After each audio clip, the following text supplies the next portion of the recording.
Where are you guys coming out of? LA. Oh, okay. Right on. So Yeah. I'm sure you're tired of hearing about all the air quality nonsense, but are you guys getting a part of that? No, No. Look, thankfully we don't have any of that. Okay, all right. It's pretty much, isn't it pretty much East Coast, or we're starting a little bit east of you, I guess, and then all the way to New York. Yeah, I haven't heard it. It hasn't really hit here, but I didn't know how far across the Canadian province it was and where it was going. And, I mean, when the media reports it, it's like Armageddon. So I'm not quite sure geographically what swath the green slime is getting on, but I just, No, I talked to a friend of mine in New York and a friend of mine in Buffalo yesterday. I mean, it was pretty horrible. Yeah. Pretty horrible. They said they couldn't. My friend in New York said you couldn't see down the block. Wow. I remember when this whole COVID thing started in February of 2020, maybe it was January. I'm reading an article and they're showing downtown Beijing. No one's out walking around. And I'm like, what is going on here? And it was the initial rumblings of COVID, but the smog in Beijing at that point was crazy. But after the COVID hit, no one was around. It was all clear. It was like the Venice Canal. Everything was fine. Cleared up. The fish were happy. It was just a different world, Yeah, I've seen those pictures of Beijing where that's kind of the norm there, from what I understand. Which is one of the reasons why they're used to wearing masks.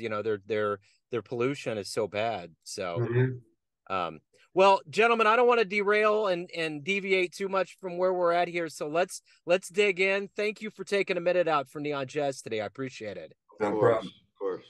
So let's get into the brand new project. And before we do, we kind of touched on it a little bit. How did you guys survive COVID, and how does it feel to have a new project out right now? Well, we survived COVID by doing this project. Yeah, pretty much. This would have happened obviously anyway if it wasn't, even if we hadn't had COVID. But it was sort of just serendipity, the way it all came together. That we were just, we were in our own little bubble, just the two of us started working. We had already been writing some other projects and stuff, and then we just thought, let's just do our own project, and it just snowballed into what it is now. Essentially, that was it. After we had met, I think we had written about 4 or 5 songs, and one day Danny said, well, we gotta see if we can get some of our friends, to play on this stuff. And so we started throwing around names, and all of our friends have studios at home. So we just started sending the tracks out and piecing everything together, because we couldn't all get together into a studio to do anything. So we did it like that. And then in 21, we, just as things were starting to lighten up, we actually, both of us work at Musicians Institute in Hollywood, and the campus had just opened up on a very limited basis, and we have 2 recording studios there, 2 full studios on campus. So we said, well, when we had worked on the Barney Miller thing, we decided, I said, we can't parcel this one out. We should go in the studio. We should try and get in the studio with a band live and do this. So that's what we did. So we went over to MI and got in there, and that track was all done. That track was done live with very, very few overdubs. And that was the end of it. Then we started working on trying, Danny and I beat our brains into the ground trying to mix it. And, we both decided, well, we can't mix this. So we got somebody to mix it, and that took a while. And the rest is history. What are you hoping the listener gets from this album? I'm hoping that they get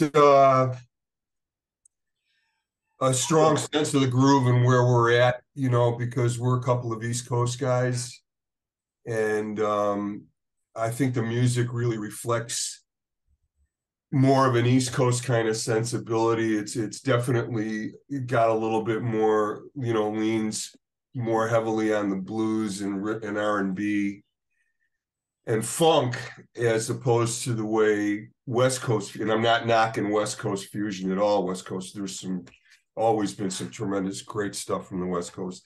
I think our stuff tends to sound more East Coast, more New York. It's a little more rooted, in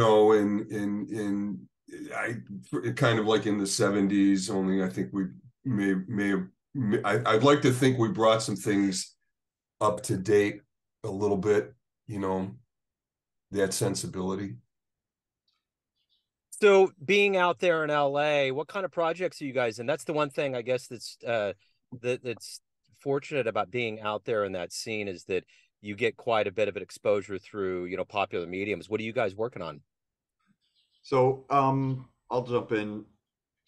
I've been a composer for a long time. Stuart's been on the road with War for 20 years until recently, when we just decided to really focus on this project. So, in terms of what we're hoping to, or what we're doing in terms of other projects, we actually both collaborated on a film score for a friend of Stuart's, is doing a film on a documentary film on the nuclear tests in the Bikini Atoll, right? So pretty deep subject. That's kind of where we started out, Stuart and I, when we started working on that. That's when we really started collaborating again after whatever 30 years it had been since we had worked together in New York City.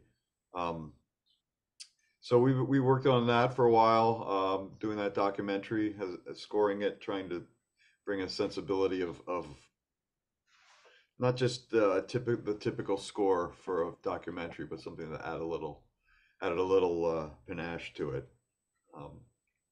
Doing that, we're both doing lots of sessions. We're still doing session work for other artists and players and bands and things. What else? What have you been working on, Stuart?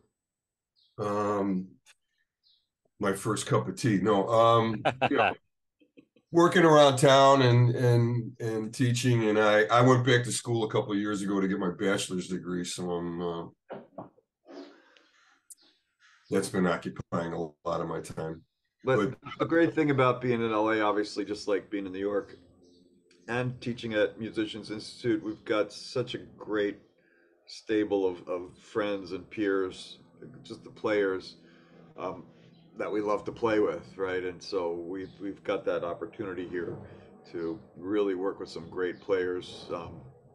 On that Barney Miller theme, we worked with Travis Carlton, who's Larry Carlton's son, and is basically like the bass player version of his dad. So that was great fun. We actually wrote a tune with him as well. So just in terms of the level of players, and just not just being a great player, but being able to collaborate and bounce ideas off of each other.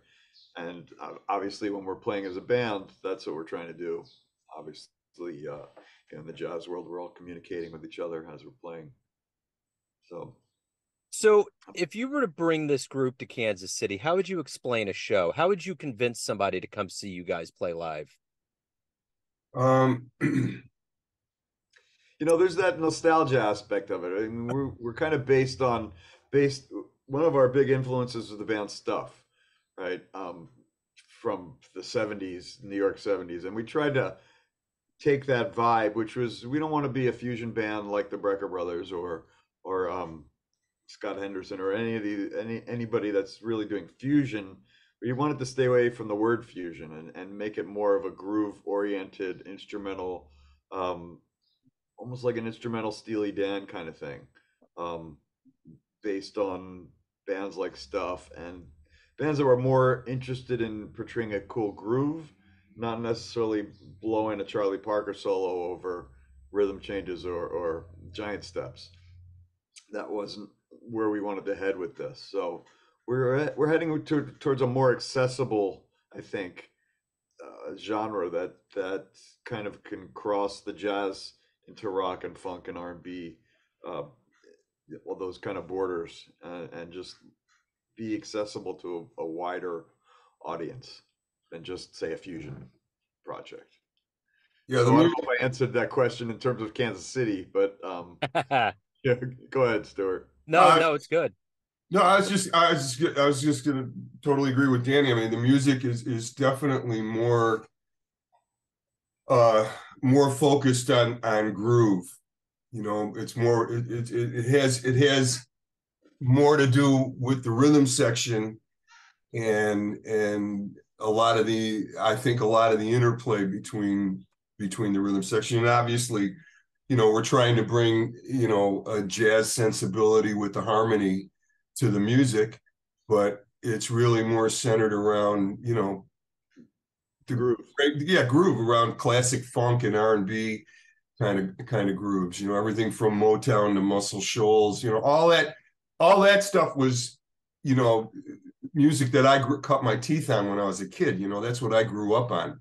You know, I didn't get into jazz and you know, my first beginnings were obviously were rock and roll and the Beatles and all that, but then I got into the blues very heavily, and I still am.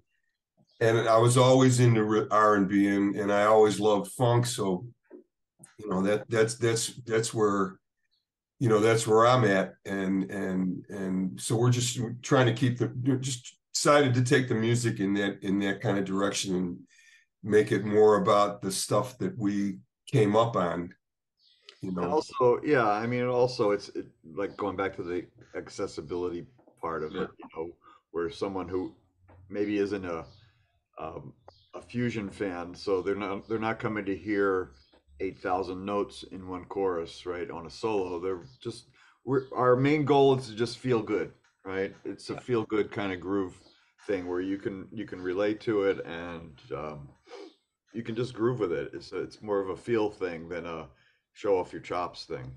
Well, and that's the essence of jazz. It's why we love it. There's a level of it that's just a feel, just feels good.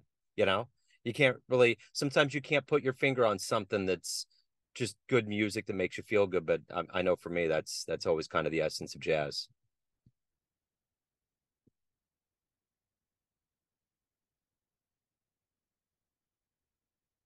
I think we might have frozen up, guys. Hang tight with me here if you hear me. Yeah. I started talking about how what the feeling of jazz was, and Yeah, we heard the universe just conspired and just froze it. Yeah, the universe heard the word jazz. It just went, we're gonna freeze you all.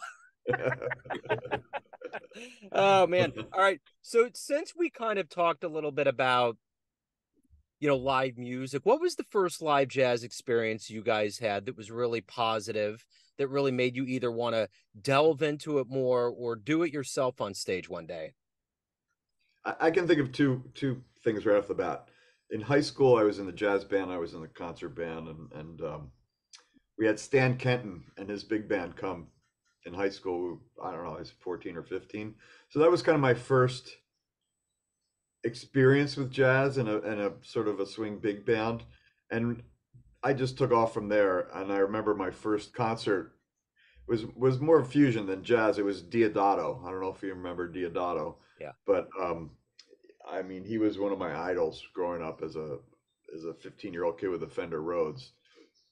You know, he so when I saw him, that was it. I was just focused on fusion at that point. That was, you know, that was more. Diodato wasn't super fusion again like the Brecker Brothers or any other fusion groups that you might just generally think of. He was more of that groove oriented, taking cover tunes and arranging them into cool pieces. And so yeah, that's where I got started. Basically, those two concerts I can think of were really the impetus for me taking off into jazz. I didn't start getting into jazz till later. I mean, I saw Jimmy Smith. Jimmy Smith was probably the first jazz artist I ever saw, and I saw him. I was already out of high school, and that was pretty inspiring to see him. And then a couple of years later, I saw Stanley Turrentine at a club in Buffalo, and that was probably when I started to realize, oh, this is, you know, because I heard the blues and what Stanley was doing, and he was such a soulful player. And I think that was probably where I started to, you know, think, oh, so I can, you know, I can listen to this. I can think about trying to play this or learn it. But I didn't come to jazz till much later in my life. I was really just a blues player. You know, I mean, not just a blues player, but I played a lot of blues and R&B and stuff like that. And but I came to jazz a little bit later, but it was definitely through seeing Jimmy Smith was quite a revelation. I had a buddy of mine who was a fair guy I was playing with, was an organist, and Jimmy Smith was his hero. And he was coming to town, so we went to see him. So that was a real eye opener for me. Stuart's being a little modest on his blues. You know, Stuart's known as like the king of the blues here, in at least especially at school. I mean, he teaches blues classes. He knows the history of blues like no one I've ever known before. So when he talks about blues, I don't take it lightly. Well, and for the whole pitch for a concert in Kansas City, you got to push that, because the whole Kansas City vibe was all about the blues. That was the backbone. From Jay McShann to Bird, all those cats were hammering the blues. That was kind of the signature vibe. Yeah, we have some blues on our record, so you know. Yeah, for sure. Yeah. So, gentlemen, if anyone wants to pick up the album, catch you guys live, learn more about each of you respectively and as a group, where's the best place for them to go? Well, we're gearing up to play live. We're still getting that together and trying to book a couple gigs. If you go on our YouTube channel, you can see one of our rehearsals. We just filmed one of our rehearsals. In terms of personally, you know, I've got websites and Instagram and all the social stuff, obviously. So does Stuart. So there's that. Can't see us yet, but we're gearing up for a September launch into the live world. So cool. Yeah. And we're on all the streaming services. So. Yeah, I mean, as far as if you want to hear us, we're obviously up on all the streaming services. We've got our videos up on YouTube. You know, the part of the issue with YouTube is that when Mundo released our record and got it up on YouTube Music, then YouTube Music creates the YouTube channel.